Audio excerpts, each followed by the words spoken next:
For the sake of our viewers, could you tell us a little bit about yourself and what Mirai Labs does? Of course. So my name is, of course, Corey Wilton, co-founder and currently CEO at Mirai Labs. We launched back in November 2021, and we launched with our first title called Pegaxy. And Pegaxy really took off quite early by accident, I must admit. Got a lot of traction, got about $200 million through the platform. Just a lot of attention in the industry in general. So from there, we've just been building a solid foundation, trying to complete the game alongside some other games as well. Perfect. So speaking of Pegaxy, what is it and how is the game currently faring in the bear market? Really, our goal is to make it a skill-based horse racing game. Right. Currently, it is a auto horse racing game. Mm-hmm. So it's still very, very early in its development. However, I would estimate within 6 to 12 months, we should be in the app stores live with a player-controlled version. We obviously have NFTs, we have crypto involved, in its very primitive form. Hopefully that's going to develop over time. Okay, cool. So what's the next big thing you're looking forward to in the world of Web3 gaming? That's a tough one. I think there's a lot of things that look good, for sure. However, it's a little bit difficult to identify exactly what's going to work. Yeah. Of course, looking at the market, it's a little bit crazy, hard to predict. So what we're looking forward to is more so a path to follow that we know may end well. Mm-hmm. Obviously, nothing's going to be a perfect blueprint that we can just follow and guarantee success. Yeah, but for sure. right now, it's kind of like, I guess, throwing darts blind. Yeah, trying to throw things at the wall and see what sticks. Literally, exactly like that. And when you've got high burn rates or not massive runways for some other studios, we're lucky enough to be in a pretty good position, but other studios, it results in a lot of dead studios. Now, I like to think about the bear market as kind of a gauntlet to see what kind of projects actually have the ability to sustain themselves and which one don't, right? Because in a bull market, everyone's just out there to grab money. It's not hard to do that. But in a bear market, that's really where the test comes in, right? The stress test. Yeah, I think obviously it's going to remove the ones who were just here for a quick money grab. For sure. But the ones who really want to build something good and care about the industry, I think they should be able to make it if they've sorted their money well. Right, if they play their cards right. Yeah, that's it. All right, cool. Now we're going to move on to some general questions on GameFi. Now, Corey, for the sake of viewers, could you describe briefly what GameFi is and how is it different from ordinary games? I think in many scenarios they do cross over. Yeah. But it's more so opening up the economy or the ecosystem within the game for financial interaction or open financial interaction through tokenization or NFTs to enable speculations. Like I mentioned earlier, it's in a very primitive state. So a lot of it comes down to literally gambling and what we would call like degen trading. In a nutshell, it's just bringing money into game experience. So with the decrease in popularity, for instance, we saw how Axie Infinity isn't currently faring too well, especially after the Ronin Bridge exploit and all that. Do you think GameFi is still likely to grow in the future? We haven't seen really what GameFi is yet. So most of the time, this is probably how trends begin. Yeah. And you have some outliers like Axie, and we were blessed enough to be on the upside of that as well. For sure, I think Axie Infinity has had massive ups and they've had enormous downs. But for them, I don't think anyone can consider them a failure. Had billions of dollars through the platform and they came out far better than most gaming studios in Web2 even. Those guys are pretty well solidified within the gaming industry in general. We weren't that lucky. Yeah. We were just lucky enough to make some revenue and get popular to some degree. When we look at Axie, I guess, they're a bit of an anomaly. Right. Compared to everyone else. How do you think the bear market has affected GameFi projects as a whole, both from the standpoint of creators and gamers? Mostly for the founding teams, this is the real test. Yeah. Because they have their backs to the wall. They can't really predict the future or see what's going to come. Of course, the team can be performing if they have good leadership within. However, if the leadership loses trust or they're uncertain, they don't believe in it anymore, things just begin to spiral. Yeah. So I think this is really a mental test right now. If you've got your money right, if you know where you're going, it just comes down to persistence. And unfortunately, I don't think many will make it through. Yeah. Even for us, I'm hoping we make it through. But if it's a bear market like we saw in 2017, it's not going to be easy. Yeah. It won't be pretty. I'm pretty sure that most people will die. And that's just part of the game. Many have actually compared GameFi, unfortunately, to pyramid schemes or Ponzi schemes, with its need for a constant influx of new paying users to keep the game alive. What are your thoughts on this? Do you agree? I think if we maintained the direction we were going, it's an easy comparison. However, of course, money is required everywhere. I think the reason it was compared to a quote-unquote Ponzi scheme is because its sole dependency on that plus its ability to extract money as quickly.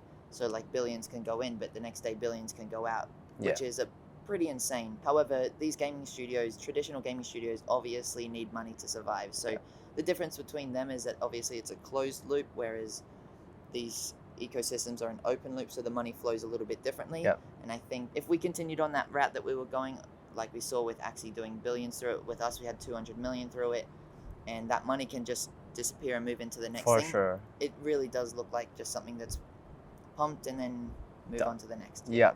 So what are crypto gaming guilds, and what are some of the benefits that gamers can get by joining these guilds compared to solo grinding in P2E or NFT games? For us, we were very, very lucky and had great relationships with a lot of the guilds. And of course, we were very early, so before they started doing raises and stuff like that, we began to talk to them and building relationships. And initially, primarily, it was about the community, and I think there's still some out there who are all about just being able to play with your friends, right? However, there was a bit of a shift, I guess, during the bull as well, which makes sense. I mean, people take advantage of things where they see the opportunity. So, yeah, when there's that transition between a guild to play and be friends and collaborate and enjoy, or you've got $50 million in the bank and you need to make that 100 million, it's different. So I think it's likely that you'll see two types of guild. A tough thing to distinguish, but once you've been in it, you can really distinguish the difference between someone who's there to enjoy and then one who's there to make a shit ton of money. Yeah, for sure. All right, some critics have mentioned that gaming guilds have a tendency to engage in slash and burn, where these players hop and these guilds hop from one project to another after farming and dumping their tokens all the way down to zero. What are your views on this, and how do you think this can potentially be stopped? I think a lot of responsibility lays on the games. So for us, I felt responsible because we enabled it. We just didn't have the foresight. Axie didn't have the foresight. All of the other games that got some sort of traction didn't have the foresight that people are not. They don't give it. Excuse my language. They don't give a shit about us or the game. They need to make money. So of course they're going to do the path of least resistance to make as much money as possible.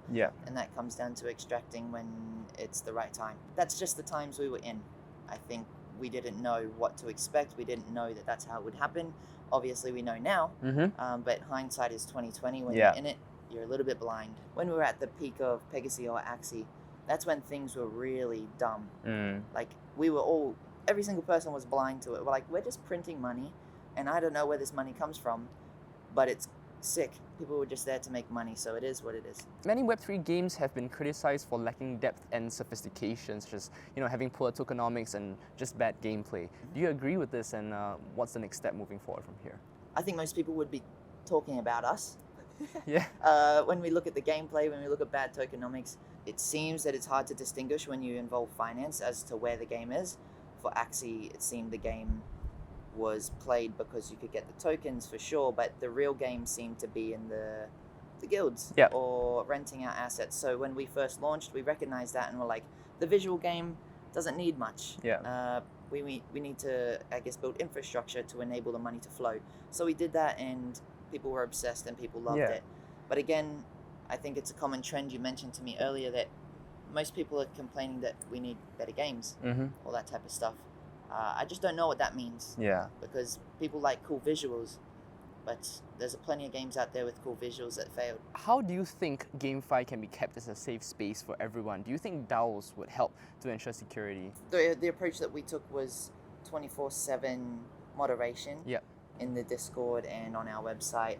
Moderation and customer support. So they're able to go there whenever and wherever they need it. And if there is hate speech, obviously it's dealt with quickly. In the game, we have a governance platform. However, I wouldn't consider it a DAO. DAO's governance is very difficult. Participation is very low always. I'm not sure if the space is ready for it. I'm not sure if that'll remain niche forever. Maybe it's a small council, which is considered a DAO, who get together and make decisions. Maybe for the game, maybe just for the community. I'm not sure. But there's a lot of, I guess, space for exploration. However, for the studios, there's not much reward for the exploration. So I think it would come over time organically. I think so. All right, cool. So one of the main criticisms against GameFi is that it disproportionately benefits richer players by having high barriers of entry, such as requiring new players to first buy or invest or rent an NFT to begin earning in a game. Do you think this model is fair? This is just the reality when it comes to money. you look at the game and everyone should play for free. Yeah. But then if you bring in the expectation of making money, where does the money come from? So people can complain about things being expensive for sure, but when it's an open market, it's simply just supply and demand. And if the demand is high, the price goes up. There's not much you can really do about it. They want an open ecosystem, but they also want us to dictate the price. It's impossible. So I guess it's a never-ending back and forth between the people who want the price to be cheap, but also want the demand to be high in a lot of players, because those two, they just don't go hand in hand. All right, now we're going on to the last question of the interview. Do you think GameFi will have the capacity to perhaps usher in the bull market? I feel like maybe it did the last one. Yeah. A lot of money was in flow. The mixture of gaming and finance is so complex that there is so many offshoots. We've explored one, but I do believe there is the ability to spark another one after someone figures something out. Similar to, obviously, there was DeFi Summer. There's still companies raising without issues in periods like this, who are getting massive TLVs, TVLs, but it wouldn't be considered a DeFi Summer anymore. If we do it right, happy days, we'll get there. But I think we're a while away. All right, thanks so much for that. I think we've come to the end of the interview. Thanks so much for that, Corey. Really appreciate that. Amazing stuff.